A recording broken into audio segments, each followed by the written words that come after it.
నమస్తే, నేను మీ కుప్ప పద్మిని. ఇన్నాళ్ళు మీ సపోర్ట్ ని నాకు అందిస్తూ, మీ ప్రేమని నాకు అందిస్తున్న ప్రతి ఒక్కరికి కృతజ్ఞతలు. ఇప్పుడు చూడబోతున్న ఈ వీడియో కూడా ఖచ్చితంగా మీకు ఉపయోగపడుతుంది. లైక్, షేర్ అండ్ సబ్స్క్రైబ్ చేసి మీ ఇష్టాన్ని అలాగే మీ సపోర్ట్ ని నాకు అందించండి. అలాగే ఈ వీడియో పట్ల మీ అభిప్రాయాన్ని కమెంట్ సెక్షన్ లో కమెంట్ చేసి నాకు తెలియజేయండి. నమస్తే, వెల్కమ్ టు అవర్ ఛానల్. నేను పద్మిని. ప్రస్తుతంతో పాటు ప్రముఖ ఆధ్యాత్మికవేత్త, ప్రముఖ న్యూమరాలజిస్ట్ లక్ష్మీ నరసింహస్వామి ఉపాసకురాలు శ్రీమతి స్రవంతి గారు మనతో పాటు ఉన్నారు. మాట్లాడదాం. నమస్తే అక్క. నమస్తే పద్మిని. అక్క, డిసెంబర్ మాసం వచ్చేస్తోంది. మార్గశీర్ష మాసం. మార్గశీర్ష మాసం అని అంటేనే దత్తుడికి చాలా చాలా దత్తమైనటువంటి మాసం అని చెప్పుకోవచ్చు కదా. ఆయన ఎన్నుకున్న మాసం. ఖచ్చితంగా అది మార్గశీర్ష పౌర్ణమి. చాలా చాలా అద్భుతంగా స్వామివారు ఆవిర్భవించినటువంటి రోజుగా మనం జరుపుకుంటాం. దాని గురించి మళ్ళీ మాట్లాడుకుందాం. అప్పటి నుంచి ధనుర్మాసం కూడా ప్రారంభమవుతుంది. అయితే మాసం ప్రారంభంలో మనం లాస్ట్ టైం కూడా చేసాం ఇది. చక్కగా ఒక రెమెడీ చేసుకుని ఆ మాసం అంతా కూడా పీస్ఫుల్ గా వెళ్ళటం కోసం రెమెడీస్ మీరు చెప్తూ ఉన్నారు. మరి డిసెంబర్ మాసానికి గాను ఎట్లాక ఏ రెమెడీస్ చేసుకుంటే గనక ఈ మాసం అంతా ప్రశాంతవంతంగా వెళ్తుందంటే ఆర్థికంగా ఇబ్బందుల నుంచి బయటపడటానికి, మానసికంగా కూడా ఒక ఇంత ప్రశాంతత ఇంట్లో ఉండటం కోసం ఏం చేసుకోవచ్చు? మీరు ఏం చేస్తారు అని అంటే, గురువుకి సంబంధించిన మాసం అని చెప్పి గుర్తించాలి ఫస్ట్. అలాగే మీరు చూస్తే గనక లక్ష్మీదేవికి కూడా గురువారాలు పూజ చేస్తారు ఈ మాసం అంతా. మార్గశిర గురువారాలు చాలా బాగా చేస్తారు.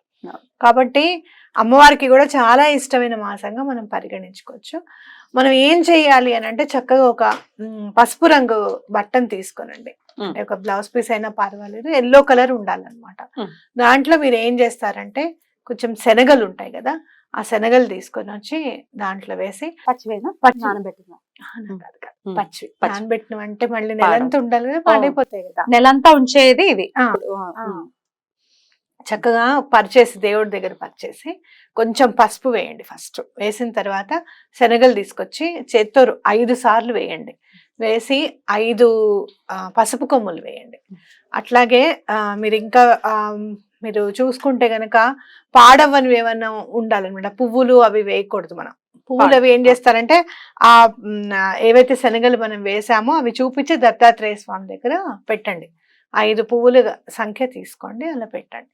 ఏం చేస్తారంటే చక్కగా మూటలాగా కట్టేసేయండి. దీన్నే మనము జూపిటర్ పోట్లీ అంటాం.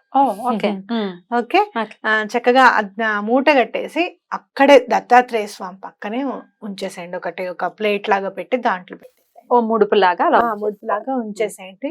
మీకు ఎవరైనా డబ్బులు ఇవ్వాలన్నా, ఆర్థికంగా ఏమన్నా ఇబ్బందులు ఉన్నా ఇది చాలా బాగా పనిచేస్తుంది అనమాట. ఇంట్లో శుభకార్యం అవ్వడానికి కూడా చాలా మనకి మంచిది.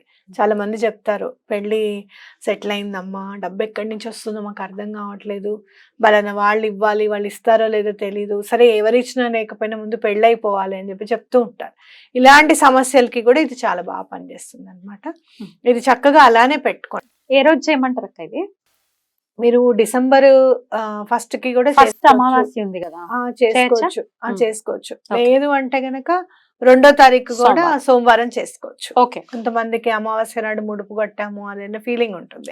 అలా కాకుండా సోమవారం నాడు కూడా చేసుకోవచ్చు అనమాట. సోమవారం చేసుకుంటే కూడా చాలా బాగా కలిసి వస్తుంది. ఓకే, అవి పెట్టేసి చక్కగా డిసెంబర్ నెలంతా ఉంచండి.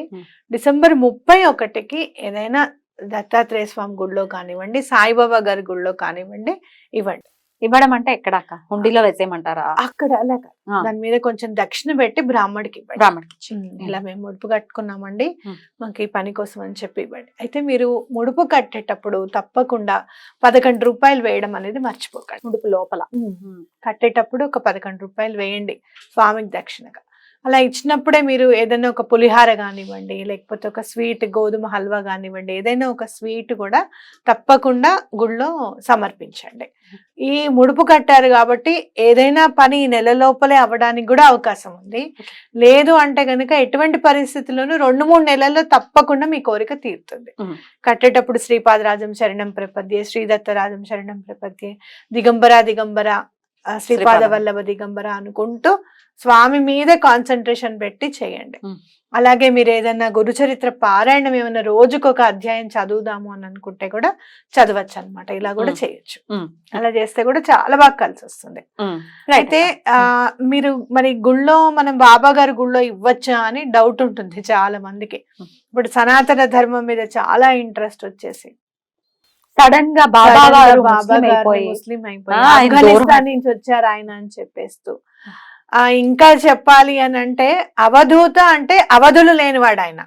నువ్వు ఈ డ్రెస్ వేసుకో, నువ్వు శంఖ చక్ర గదాదులు తీసుకునిరా, నీకు సుదర్శన చక్రం ఉంది కదా ఫోటోలో, నువ్వు తీసుకునిరా అంటే అది కుదరదు. అర్థమైందా? అవధూత ఏ రూపంలో ఉంటారో తెలీదు. ఆయన హుక్కా తాగుతున్నాడా లేదు అని అంటే గనక ఆయన కఫ్ని వేసుకున్నాడా, ఆయన సూర్యుడికి అర్ఘ్యం ఇస్తున్నాడా లేదా, ఇవన్నీ మీకు అనవసరం.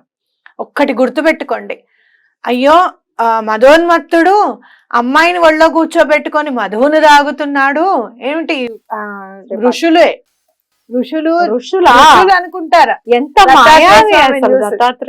చూసి మననేమి ఉద్ధరిస్తాడీనా అని చెప్పి కొంతమంది వెళ్ళిపోతే, లేదు నాయన నువ్వే మమ్మల్ని ఉద్ధరించేది, మమ్మల్ని పరీక్షిస్తున్నావు అని మాకు అర్థమైంది అని చెప్పిన వాళ్ళకి మాత్రమే దత్తాత్రేయుడు మళ్ళీ అనఘాలక్ష్మిను అనఘాస్వామి వాళ్ళందరికీ కనపడ్డారు.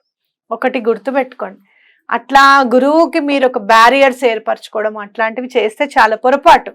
సాయిబాబా గారి గుళ్ళో సాయిబాబా గారి కోసం అని చెప్పే ఇది కట్టి దత్తాత్రేయ స్వామి అనుగ్రహం మాకు ఉండేలా చూడు స్వామి అని దండం పెట్టుకొని మీరు ఇస్తే మీకు ఇంకా తొందరగా త్వరితగతిన పనులు అయిపోతాయి. ఎవరో ఏదో చెప్పారు అని చెప్పి మాత్రం ఈ తప్పు చేయకండి. ఖచ్చితంగా. ఓకే, ఖచ్చితంగా. ఎక్కడ ఏ ముస్లిమ్స్ కి మరి చెవులకి రంధ్రాలు ఉంటాయి అనేది చూసుకోవాలి. సాయిబాబాకి ఉంటాయి, సాయిబాబా గారికి అనేది త్రిపుండ్రాలు ధరిస్తారు. ఎన్నో ఆయన నాకు అనిపిస్తుంది ఆయన అవతారము ఇటు హిందూ ముస్లిమ్స్ ని ఎటువంటి గొడవలు జరగకుండా చెయ్యాలి, ఉండాలి అని చెప్పి అందరు కలిసి ఉండాలని చెప్పి ఆయన అవతరించారేమో అని అనిపిస్తుంది. సమన్వయపరచడంలో ఆయనే సిద్ధహస్తులు కదా. అంతే. దీపాలు ఎవరైనా పెడతారా ముస్లిమ్స్? సింపుల్ గా ఆలోచిస్తే చిన్న చిన్న లాజిక్లు కదా, ఇవాళ మిస్ అవుతారా ఏంటో ఇల్లు. బురద జల్లడంలో నంబర్ 1 వాటిని గొర్రెల్లాగా వింటూ ఇంక ఇకపై నుంచి నేను నమ్మను. అసలు ఆ మాటల భలే బాధ అనిపిస్తాయి కమెంట్స్ చూస్తుంటే. నీచం అన్నమాట. ఇంకా ఆయనకేం మనం నమ్మినా నమ్మకపోయినా ఆయనకేం వచ్చింది లేదు. అర్థమైందా? ఆయన లెవెల్ ఆయనదే ఎప్పుడైనా కూడా. కాబట్టి మనం నమ్మితే మనకి ఈతి బాధలు కష్టాలన్నీ తొలగిపోతాయి. అలా మీరు నమ్మని పరిస్థితుల్లో ఉంటే గనక దానిని విమర్శించకండి. ఏదైనా మీరు విమర్శించేది తప్పు అయితే దానిని పర్యవసానం అనుభవించడానికి జన్మ సరిపోదు. ఇంకో జన్మలో మళ్ళీ క్యారీ ఫార్వర్డ్ చేసుకుని వెళ్తాం. కాబట్టి ఇవన్నీ వద్దు. మీకు నచ్చలేదు, బాబా గారే కాదు ఎవరైనా గానీ, నాకు ఒక మంచి అలవాటు ఉంది, ఎవరైనా నాకు నచ్చలేదు అనుకో వాళ్ళని నేను డిలీట్ చేసేస్తాను నా మైండ్ లో నుంచి. అసలు వాళ్ళ గురించి మంచిగా నీ చెడు గాని ఏం అనుకోను, ఏం మాట్లాడను, అసలు వాళ్ళ గురించి తలవను. మళ్ళీ వాళ్ళు ఎప్పుడైనా కనిపించినా హలో అండి బాగున్నా అంటే బాగున్నా, అంతవరకు ఓకే చాలు. అంతకు మించి మన జీవితంలో వాళ్ళ పాత్ర ఏమీ లేదని నేను అనుకుంటా. కాబట్టి మీరు కూడా అలానే అనుకోండి.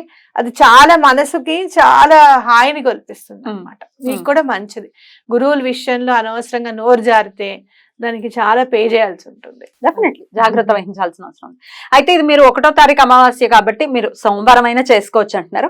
ఒకవేళ ఏదైనా పీరియడ్స్ తో అడ్డుతో ఉన్న వాళ్ళు నెక్స్ట్ డే 3rd గానీ 4th గానీ చేసుకోవచ్చు అక్క? నెక్స్ట్ డే చేసుకోవచ్చు, తప్పేం లేదు, చేసుకోవచ్చు, ఏం కాదు. మళ్ళీ ఫస్ట్ గురువారం వస్తుందిగా, అప్పుడు కూడా చేసుకోవచ్చు గురువారం. అయితే ఇది చేస్తూ కూడా ఇంకా మనం చేయాల్సింది ఏంటి అని అంటే, ఎక్కడైనా మీకు అరటి చెట్లు కనపడ్డాయి అనుకోండి, నీళ్లు పోయడం అనేది చాలా ఇంపార్టెంట్. ఎందుకంటే ఈ మాసం అంతా గురువు పరిపాలిస్తారు అన్నమాట. కాబట్టి తప్పకుండా అరటి చెట్టుకు నీళ్లు పోయడం ఒకటి. అలాగే పెద్దల్ని మన్నన చేయడం, ఇష్టం వచ్చినట్టు తిట్టడం చేయడం. వాళ్ళు ఏమన్నా అన్నా సరే మీరు మర్చిపోండి అనేవాళ్ళు అంటూ ఉంటారు, నాకెందుకని ఊరుకోండి. అలాగే ఏం చేశారు, డిసెంబర్ మాసం చాలా చాలా పీస్ఫుల్ గా వెళ్ళాలి మన వాళ్ళకని మనస్ఫూర్తిగా కోరుకుంటూ కృతజ్ఞతలక నమస్తే.